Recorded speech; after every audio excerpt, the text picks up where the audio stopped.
When I was growing up, I loved reading. If left to my own devices, I would read the entire night. And those things that have brought me so much joy were taken from me. When I first became ill, I had a really bad cold. After about 6 or 7 days, I went to go see a doctor, and I was put into an induced coma that same evening.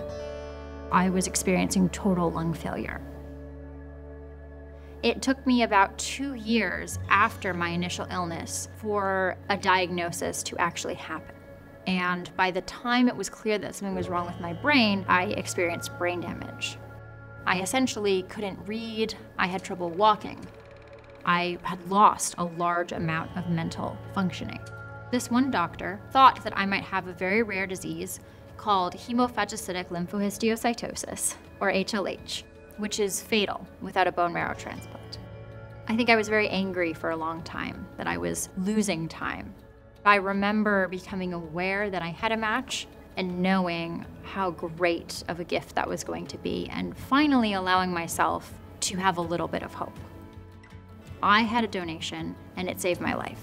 I wouldn't be here if not for someone else's gift. I thought about my donor constantly after I got my transplant. What kind of person he was, how old he was. Lots of people register as donors. In many cases, it takes less than 10 minutes, sometimes even 5, to sign up.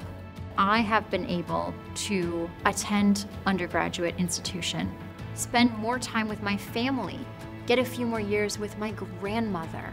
But the gift of that time, it has meant the years for me. The very first time that I met him was when he came to the United States for my undergraduate graduations. And he came out of the doors and I just ran to him and we hugged. It was one of the most strange and lovely meetings of my life, but it also didn't feel like meeting a stranger. It felt like meeting a family member that I just hadn't seen in a long time. The only way I can express my gratitude to him is not through words, but through making something meaningful of my life. The transplant saved my life. I now have Welsh cells in my body from Chris's donation. Imagine what you could do with yours. Be someone's hero. Be a donor.